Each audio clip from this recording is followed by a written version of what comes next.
Pada tahun 2014 lalu untuk Joko Widodo juga tidak berhasil begitu ya untuk meraih suara banyak di Jawa Barat. Saya ingin tanya kepada Pak Abdi, apa yang membuat akhirnya pada tahun ini juga tidak berhasil kembali untuk meraih suara cukup banyak? Padahal kalau kita lihat dalam masa kampanye cukup rutin juga Pak Jokowi maupun juga Pak Maruf Amin untuk berkunjung ke Jawa Barat begitu. Ya saya kira begini ya, jadi memang kalau dilihat dari hasil ya quick count, memang petanya tidak banyak berubah. Ya. Petanya tidak banyak berubah itu artinya bahwa Pak Jokowi itu tetap ya memiliki basis politik di wilayah Cirebonan, ya. Lalu kemudian ya, Subang, ya. Lalu kemudian ditambah sekarang Pangandaran dan Banjar, ya. Dan selebihnya memang tidak berubah petanya. Nah, tetapi memang ada catatan-catatan yang saya kira bisa bisa dijadikan referensi khususnya bagi tim kampanye daerah Provinsi Jawa Barat, ya. Jadi pertama bahwa Jawa Barat tetap menjadi faktor penentu kemenangan Pak Jokowi, ya. Dan alhamdulillahnya, masih alhamdulillah ini ya, bahwa Jawa Barat kalahnya tidak telak, ya. Tidak telak dalam arti tidak terkurangi dari tadi yang disampaikan oleh Pak Haru, ya. Jadi tetap dalam kisaran 40-43% ya kami dapat suara di Provinsi Jawa Barat. Dan jika dibandingkan dengan provinsi-provinsi lain, ya, memang 2014 ini seperti misalnya di Aceh, ya, di Sumatera Barat, ya, itu kekalahannya itu melebihi dari tahun 2014. Misalnya di Aceh itu ya, tahun 2014 itu kalahnya misalnya 70-30, sekarang lebih sampai 28%, ya, kita 28%. Tetapi di Jawa Barat tetap tidak berubah. 40% kurang lebih, ya. 43% hasil quick count kami terakhir itu 43%. Iya.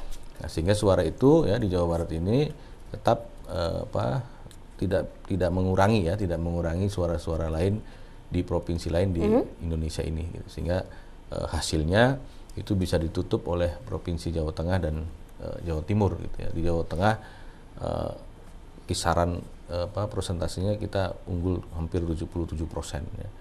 Jadi tidak mengubah konstelasi yang ada di nasional, gitu. Nasional. Oke, baik. Saya ingin ke Pak Haru. Pak Haru, kalau kita lihat 2014 lalu ketika itu Gubernur Jawa Barat adalah Pak Ahmad Heriawan begitu ya. Dan ketika itu untuk Prabowo, Hatta juga unggul di Jawa Barat. Begitupun dengan tahun ini, sementara juga hal yang sama terjadi, terulang kembali begitu. Apakah mungkin dari PKS sendiri ini menjadi salah satu mungkin punya pengaruh cukup besar begitu dengan kemenangan Prabowo di Jawa Barat, atau menurut Pak Haru ada faktor lain sebetulnya? Iya, pertama tentu saja semua kader partai, ya. Kader partai, PKS, kemudian Gerindra, yang berkoalisi begitu ya, Demokrat, PAN, Berkarya itu sudah berusaha kerja keras, ya. Jadi saya sampaikan apresiasi. Demikian juga dengan para relawan, ya. Kemudian juga posisi, ya, dulu gubernurnya Pak Her, sekarang Pak Ridwan Kamil. Pak Ridwan Kamil kan dukung Pak Jokowi, gitu. Kemudian dulu Pak Jokowi sama-sama penantang, sekarang Pak Jokowi itu incumbent. Beliau presiden, jadi kadang-kadang aduh ini kita repot nih, capres lawan presiden nih, gitu ya. Itu juga saya kira satu kondisi yang kita tidak boleh lupakan, gitu. Yang berikutnya, dengan hasil demikian ya kita juga sudah sampaikan ke BPN, ini posisi 2014 dengan 2019 ini beda sih benar. Untuk tetap bertahan di 60% itu lebih berat dibandingkan dengan 2014. Makanya kita berharap di Jawa Barat sebetulnya bisa lebih besar lagi, begitu ya. Tapi sementara masih di angka itu. Tapi kita tunggu nanti hasil rekapitulasi. Mudah-mudahan ada pengaruh dari Jawa Barat juga ke suara di nasional, gitu. Jadi kan kalau quick count posisinya sementara, tidak bisa kita pastikan. Karena yang pasti itu ya satu suara kan pengaruh. Betul sekali. Ya kan? Ya, misalnya 0111, ya kan? 02 misalnya 12 gitu. Itu kan pengaruh. Iya, betul. Di akhirnya berapa gitu kan. Nah, jadi saya kira satu suara itu akan berpengaruh. Dan kita belum bisa lihat sekarang. Semuanya masih menunggu hasil begitu dari KPU. Betul. Karena waktunya cukup panjang. Kalau untuk nasional saja 22 Mei ya. 22 Mei. Sekitar batas 1 bulan akhir. lagi. Batas Batas akhir begitu ya. Nah, sejauh ini mungkin bisa diceritakan Pak Idam apa saja mungkin yang terus diupayakan yang dilakukan begitu untuk terus menjaga bahwa jalannya Pilpres di Jawa Barat ini berjalan dengan lancar. Kalau kita lihat kan ini tidak sedikit begitu dari yang akhirnya para mungkin pejuang demokrasi kita yang terlibat dalam Pilpres kemarin ini meninggal dunia begitu. Ini artinya evaluasi harus terus dilakukan. Apa saja, Pak? Ya, terkait dengan penyelenggara pemilu 2019 ini memang kita banyak catatan, diantaranya adalah bagaimana kami terus mengingatkan kepada para penyelenggara pemilu, baik tingkat KPU Kabupaten Kota maupun tingkat kecamatan, tingkat desa, dan bahkan tingkat KPPS, agar menjaga kesehatan dan ketahanan fisik. Ya, karena memang pemilu kali ini membutuhkan waktu yang sangat ekstra. Ya, selain itu juga kami menegaskan kepada rekan-rekan PPK yang saat ini sedang melakukan rekapitulasi di tingkat kecamatan, mohon kedepankan integritas dan transparansi dalam proses rekapitulasi integritas hasil dan transparansi sekali lagi ya. Integritas dan transparansi dalam proses rekapitulasi tingkat kecamatan, dan saya sangat percaya kepada rekan-rekan semua yang saat ini sedang melangsungkan rekapitulasi dapat melakukan itu dengan sebaik-baiknya, dapat menjaga suara pemilih dengan sebaik-baiknya, ya. Kita menjaga amanah pemilih. Oke, Seperti baik. itu. Dan ini kalau kita lihat dari quick count, kemudian juga mungkin dari KPU sendiri bagaimana upaya yang terus dilakukan kedua masing-masing paslon ini untuk terus mungkin menyampaikan informasi mengenai perhitungan suara yang dilakukan oleh KPU seperti apa? Kami berupaya mendorong kepada operator situng di KPU Kabupaten Kota agar segera melakukan scanning dan pengiriman data ke KPU Republik Indonesia agar segera terpublikasi sehingga masyarakat dapat memperoleh gambaran sementara, karena data yang ditampilkan dalam aplikasi situng KPU Republik Indonesia merupakan data real atau real count. Nah, cuma itu memang belum memiliki kekuatan hukum karena saat ini sedang diproses di masing-masing tempat. Tapi untuk memenuhi informasi publik itu sudah cukup. Seperti itu. Oke, baik. Ini kalau kita lihat juga ada beberapa informasi yang saat ini beredar, terutama tulisan dari Bahrul Ilmi, yang ini tampaknya juga menjadi pertanyaan dari masyarakat. Betulkah begitu hal tersebut bisa terjadi? Mungkin saya ingin tanya ke Pak Idam mungkin ingin menanggapi. Dalam pasal 416 bahwa pemenang pemilu presiden itu yang pertama apabila yang bersangkutan memperoleh suara lebih dari 50%. Ya, itu ya lebih dari 50% atau 50% plus 1.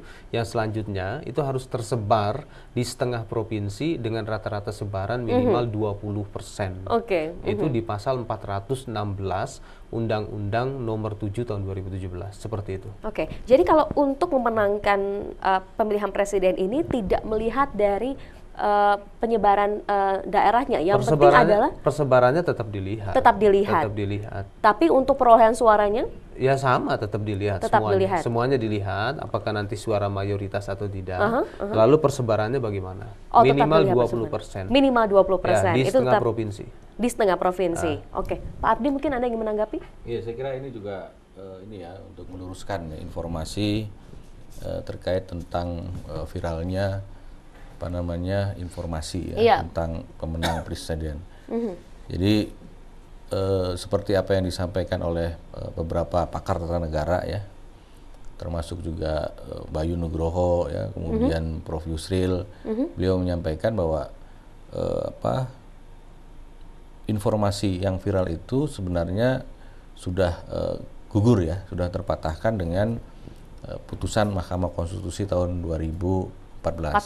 Jadi betul. Jika pasangan calon itu ada dua, ya, maka pemenangnya adalah suara terbanyak. Suara terbanyak dalam artian ya siapapun yang memperoleh suara 50% plus 1 itu yang dinyatakan sebagai pemenang. Jadi memang pada saat sebelum ada putusan Mahkamah Konstitusi ya, para pembuat regulasi itu tidak berpikir bahwa pasangan cuma dua kan gitu ya. Pasangan diandaikan ada 3 atau 4, ternyata 2014 ada 2 sehingga kemudian ada putusan Mahkamah Konstitusi yang menyatakan itu. Nah, sehingga kalau dilihat relevansinya tahun 2019 ini tentunya bahwa karena di Indonesia ini ada 2 pasangan calon ya, 01 Pak Jokowi 02 Pak Prabowo, maka siapapun ya pasangan calon yang memperoleh suara terbanyak itulah yang diputuskan sebagai pemenang pemilihan presiden di Indonesia ini. Saya kira tafsirnya begitu, tafsirnya seperti itu. Pak Harum, mungkin Anda ingin menanggapi? Iya, saya kira yang jelas tadi kita sepakat bahwa pemenang itu tidak bisa diumumkan dengan quick count. Betul. Jadi ya kita tunggu nanti ya di rekapitulasi manual ya. Jadi kadang-kadang ketika di-upload juga, tadi Pak Idam sudah mengatakan, ketika di-upload kan gitu, lalu kita ketemu di rekapitulasi PPK kan kita bisa diskusi di situ. Bisa jadi salah jumlah gitu di C1 bisa jadi. Sudah lelah itu saksi kan ada yang sampai jam 3 pagi, ya kan. Terus ada yang mulai lagi besoknya pagi sampai jam 12. Saya kira dengan 47 korban tadi yang wafat ya, saya kira itu menunjukkan berat gitu di lapangan itu. Dan faktor human error itu ada. Oleh karena itu makanya kenapa harus disidangkan gitu di PPK, disidangkan di tingkat kota, disidang provinsi dan terus ke tingkat pusat untuk mengeliminir kesalahan-kesalahan itu. Human error tadi begitu ya. Jadi yang belum tentu yang diupload itu udah pasti benar, makanya belum berkekuatan hukum. Saya kira kita tunggulah. Jadi Pak Idam suruh bersabar lah. Baik. Jadi pada intinya kita masih akan terus menantikan hasil keputusan yang nanti akan disampaikan oleh KPU. Kurang lebih Pak, batas akhir dari rekapitulasinya adalah untuk nasional 22 Mei. 22 Mei. Berarti masih sekitar 1 bulan lagi kita menantikan. 1 bulan kurang begitu kita harapkan ya.